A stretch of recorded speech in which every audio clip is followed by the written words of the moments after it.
Be me, Corbin, working as a senior project manager for a decent-sized tech firm. Not Google level, but we have big clients, and the pay is good. My job is basically to keep our biggest client happy.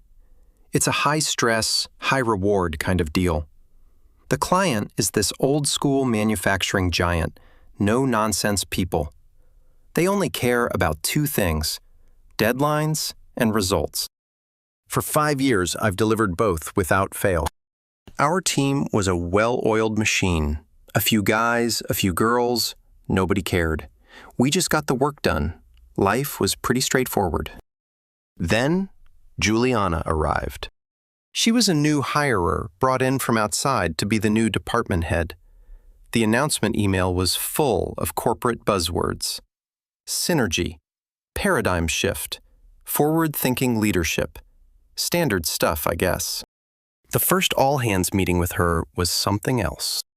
It must have been a Monday morning, because the coffee hadn't kicked in yet.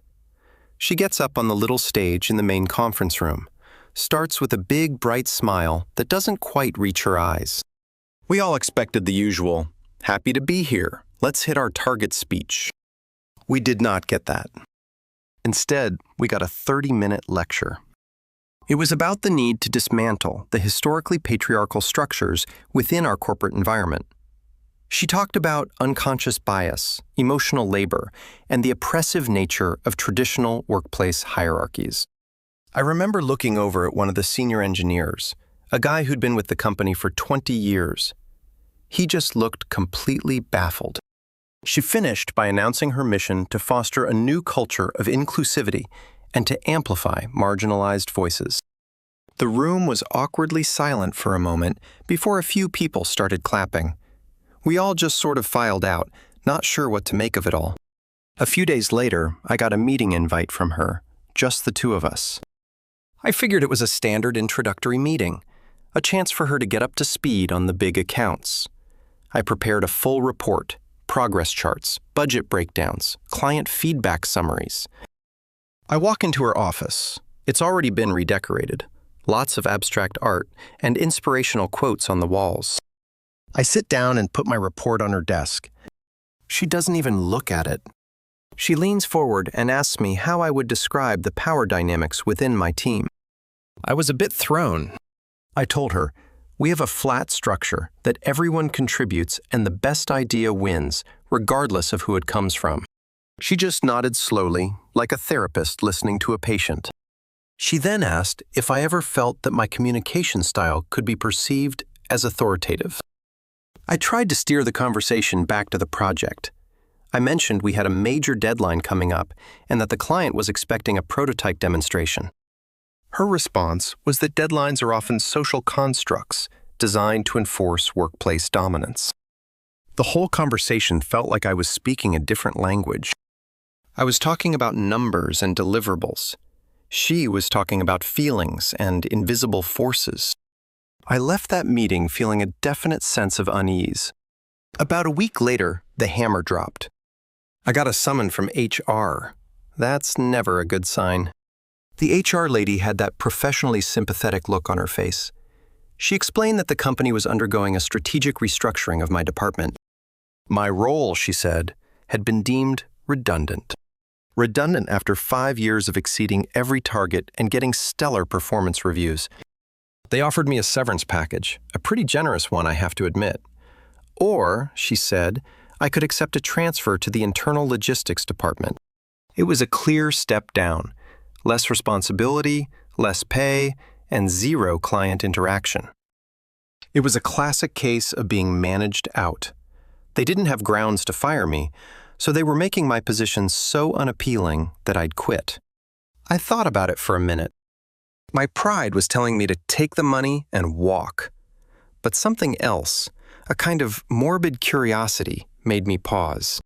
I wanted to see what would happen next. So, to the complete surprise of the HR lady, I accepted the transfer. The next day, Juliana sent out a company-wide email. It was a masterpiece of corporate speak. It announced the successful completion of her departmental realignment. It celebrated the creation of a new, dynamic, all-female project team to handle the company's most important client account, my old account. She introduced the new team members. The new team lead was a woman named Sati. I knew Sati. She was ambitious, politically savvy, and very good at taking credit for other people's work. Then there was Brooklyn. She was a recent hirer, fresh out of college, always talking about the importance of creating safe spaces in the break room. Her professional experience was basically zero. The final member was Noi. Noi was a quiet but brilliant software engineer who had been in another department. She was genuinely talented, probably one of the best coders in the company. I felt a little bad for her. She was a workhorse, not a politician. The email ended with a triumphant line about this being a bold step towards a more equitable and collaborative future. I read the email, sitting at my new, smaller desk in the logistics department, and just shook my head. The circus was about to begin. My new job was painfully boring. I went from managing a multi-million-dollar project to coordinating office supply orders. But it had one perk. I had a lot of free time, and I still had friends in my old department. The story started trickling in almost immediately. The first big team meeting for the new project was apparently a disaster. My friend told me it was scheduled for 2 hours to plan the first project sprint. Instead of discussing tasks and timelines, Brooklyn insisted that they couldn't begin working until they had established a circle of trust. She proposed that each team member go around and share a story about a time they felt marginalized by the patriarchy. Juliana, caught in her own trap, couldn't really refuse without looking like a hypocrite. So they spent the entire meeting talking about their feelings. Sadie, being the shark she was, apparently used the opportunity to subtly undermine Juliana. She shared a story about a previous manager who had a top-down leadership style that stifled creativity, looking pointedly at Juliana the whole time. No way. According to my friend, just sat there in silence, looking like she wanted the floor to swallow her up. Not a single line of code was discussed. The project was already a day behind schedule. This became the new normal. Their daily stand-up meetings, which are supposed to be a quick 15-minute check-in, regularly stretched into hour-long therapy sessions. Brooklyn would frequently interrupt technical discussions to ask how a particular decision made everyone feel. Any disagreement was framed not as a professional difference of opinion, but as a personal attack. The team's internal chat channel, which used to be for quick questions and file sharing, was now filled with articles about corporate feminism and arguments over semantics. No way was trying to carry the entire technical load on her own. She would work late, trying to make up for the time wasted in these endless meetings. She built a working back-end framework for the project in the first 2 weeks. It was a solid piece of work, something that should have put them on the right track. She presented it to the team during a weekly review. The feedback she got was unbelievable. Brooklyn complained that the technical documentation was intimidating and used gendered language. She pointed to the terms master and slave databases, which are standard industry terms, as evidence of a problematic mindset. Sadie, who barely knew how to open a command prompt, criticized the color scheme of the code editor Noah used in her presentation. Juliana, as the manager, should have stepped in and focused the conversation on the functionality. But she didn't. She just nodded and said it was valuable feedback. Noi had to spend the next 3 days rewriting the documentation with more inclusive terminology. The actual functional code was completely ignored. Meanwhile, I was in logistics, tracking shipments of ergonomic chairs. I'd occasionally see No Way in the cafeteria. She looked exhausted, dark circles under her eyes. One time she came up to me at the coffee machine. She just looked at me and said, "You got out at the right time." She didn't elaborate, and I didn't press her. She didn't have to. The power struggle between Juliana and Sadie was also escalating. Juliana wanted the team to follow a plan. Her plan. Sadie countered every decision by framing it as an attack on the team's collaborative spirit. If Juliana assigned a specific task to someone, Sadie would propose they put it to a vote. If Juliana set a deadline, Sadie would argue that they shouldn't be constrained by arbitrary timelines. She was using Juliana's own progressive rhetoric against her, and it was working. The rest of the team was siding with Sadie because her approach meant less actual work. Juliana was losing control of her own dream team. The first concrete sign of trouble came about a month into the project. The client. I knew the account manager, a guy named Henderson. He was as old school as they come. He called me on my personal cell. He'd kept my number. He sounded confused and annoyed. He said he hadn't received a single weekly progress report since I left the project. I always sent one every Friday without fail. It was part of our agreement. He said he'd tried emailing the new manager, Juliana, but her replies were vague and full of corporate jargon. He asked her for a simple percentage of project completion. She apparently sent him a long email about how they were recontextualizing the definition of progress and focusing on building a sustainable and emotionally resonant framework. Henderson told me, "Corbin, I don't know what the hell any of that means. Is the damn thing built or not?" I played dumb, of course. I told him I was in a different department now and had no visibility into the project. I advised him to try and schedule a formal call with her to get a direct answer. I knew that call would be a train wreck, and I was right. My friend gave me the full story a few days later. The client had insisted on a video conference with the whole team to get a status update. Juliana tried to prepare the team, basically begging them to present a united, competent front. The call started, and Henderson immediately asked for a live demonstration of the prototype. The prototype that Noah had finished weeks ago, but was still being held up by arguments over inclusive documentation. There was a panicked silence from the team. Juliana tried to deflect, talking about the ideation phase they were in. Henderson wasn't having it. He said, "The proposal said you'd have a functional prototype by this date." Sadie then jumped in, trying to make herself look good. She said that the original timeline developed under the previous leadership was unrealistic and aggressive. She was throwing me under the bus, even though I was no longer there. Then Brooklyn made things 1,000 times worse.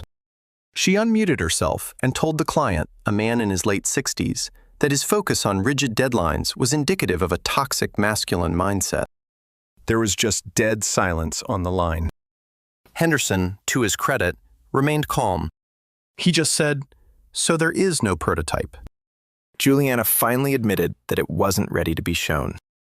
He thanked them for their time and ended the call. The fallout was immediate. Juliana got a furious email from her own boss, the VP, who had been CC'd on the meeting invite. The pressure was suddenly on. The facade of their progressive utopia was crumbling, and reality was setting in. Juliana tried to clamp down. She sent a stern email to her team, saying that from now on, all communication would follow a strict hierarchy, and all tasks would be assigned directly by her.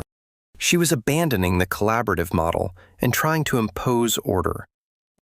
This was the moment Sadie had been waiting for.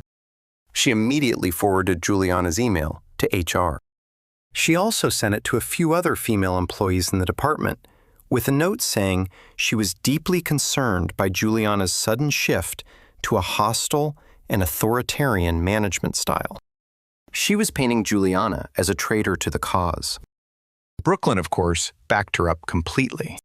She filed her own complaint with HR, claiming that Juliana's new rules were creating a psychologically unsafe work environment.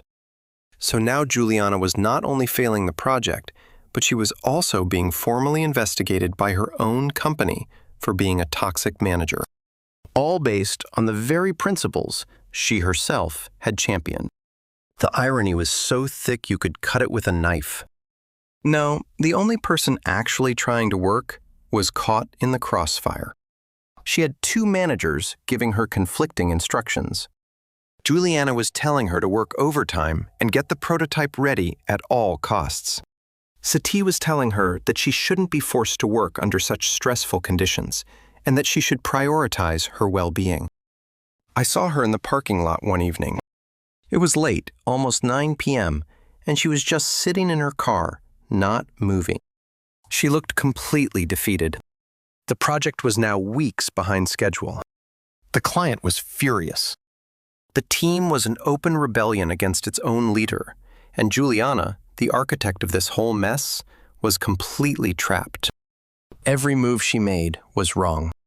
If she was lenient, nothing got done, and Sadie undermined her. If she was strict, she was labeled a toxic authoritarian hypocrite. She had created a system that was designed to self-destruct. And we were all just watching it happen, one disastrous meeting at a time. The final presentation of the client was scheduled for the end of the quarter. It was a hard deadline written into the contract. Failure to deliver a finished product by that date would result in severe financial penalties for our company. And more importantly, the almost certain loss of the client. Everyone knew this was the final showdown. The atmosphere in the office in the weeks leading up to it was incredibly tense. Juliana was a ghost. She spent most of her time in closed-door meetings with her boss in HR. Sadie was walking around like she already owned the place, holding informal check-ins with the team to boost morale, which was really just a way to solidify her position as the de facto leader. Brooklyn was busy researching company policies on mental health days. And no way was just coding.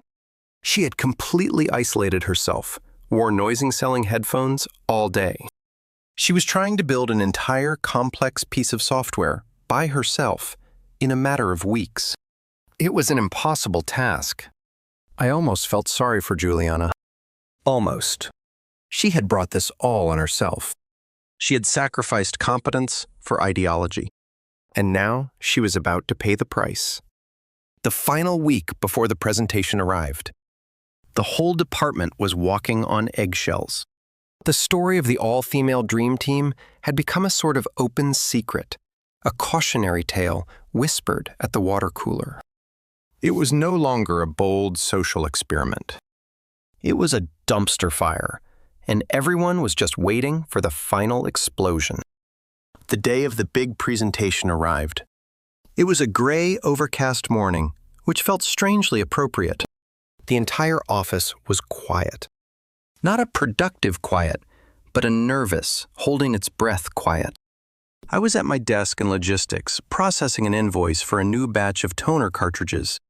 But my mind, like everyone else's, was on the big glass conference room on the 3rd floor. My sources had filled me in on the final days of preparation. It was, by all accounts, a complete meltdown. Juliana had tried to take full command, working 18-hour days to stitch together something, anything, that looked like a finished product. She had basically locked herself and Noy in a room with a whiteboard. The problem was, Juliana didn't understand the technical side of things at all. So she would draw vague diagrams of synergistic user experiences and holistic engagement funnels. Then she'd demand Noy turn those buzzwords into functional code in a matter of hours. Noy, running on caffeine and sheer willpower, was doing her best to translate the corporate poetry into something real. But she was just one person. Meanwhile, Sadie and Brooklyn had effectively checked out. Sadie was busy networking, having coffee chats with people from other departments, presumably laying the groundwork for her next move after the inevitable crash. She was positioning herself as someone who had tried to salvage the project from Juliana's mismanagement. Brooklyn had declared that the stress of the impending deadline was triggering for her. She spent most of the final week working from home, sending occasional emails about the importance of team wellness and self-care. The final dress rehearsal, the day before the presentation, was the breaking point. They gathered in a conference room to do a run-through. No way presented the prototype. It was functional, barely.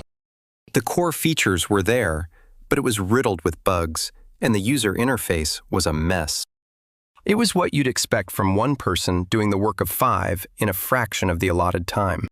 Instead of gratitude or constructive feedback, Noy was met with a fresh wave of criticism.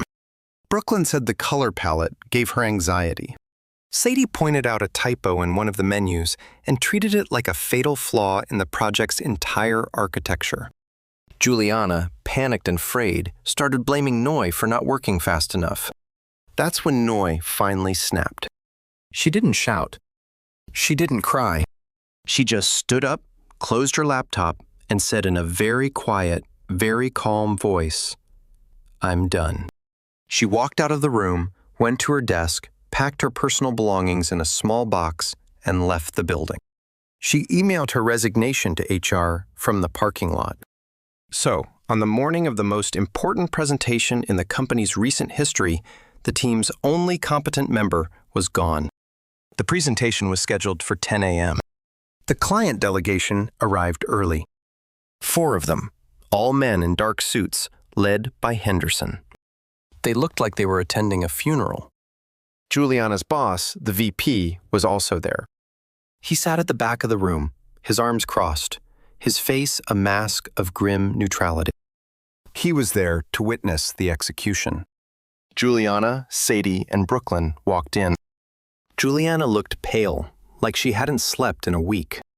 Sadie had a look of calm detachment, as if she were just an interested observer. Brooklyn was scrolling on her phone until the very last second. The presentation began. Juliana was clicking through the slides. They were awful. Just walls of text filled with the same empty buzzwords she always used. She was talking, but her voice was shaky. She had lost all of her usual confidence. She was halfway through a slide titled Leveraging Intersectional Paradigms for a User-Centric Tomorrow, when Henderson held up a hand. "Juliana," he said, his voice flat, "can we please just see the product?" A wave of panic flashed across Juliana's face.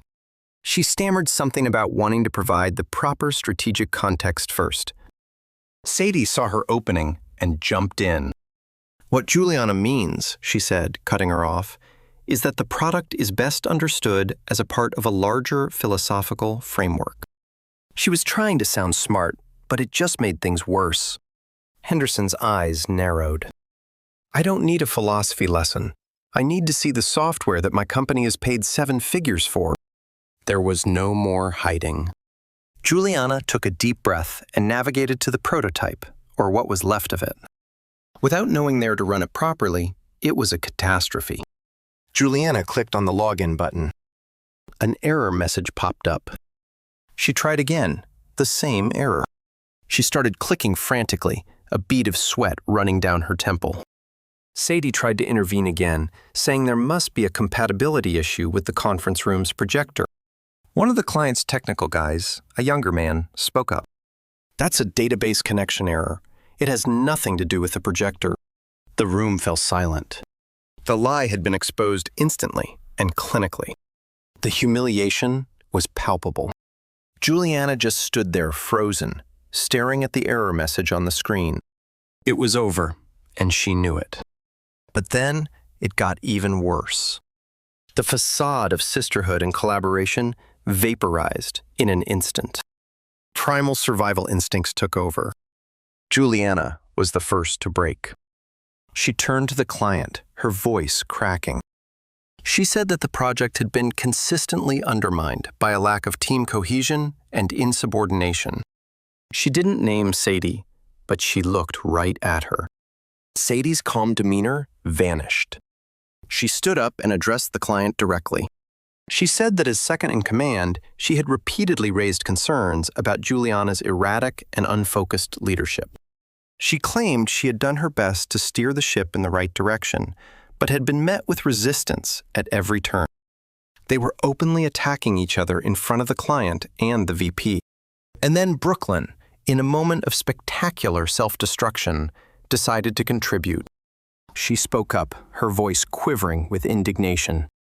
She looked at Henderson and said that she felt his aggressive and demanding line of questioning was creating a hostile environment. She said that the team's emotional well-being had been compromised by the client's unrealistic expectations. That was it, the final nail in the coffin. Henderson just stared at her for a long moment. There was no anger on his face, just a kind of weary disbelief. He slowly closed his notepad. He stood up. The other 3 men from his company stood up with him. He looked at the VP at the back of the room, not at the 3 women at the front. "We're done here," he said. "Consider the contract terminated." And then they just walked out of the room. They didn't slam the door. They didn't shout. It was quiet, professional, and absolutely brutal.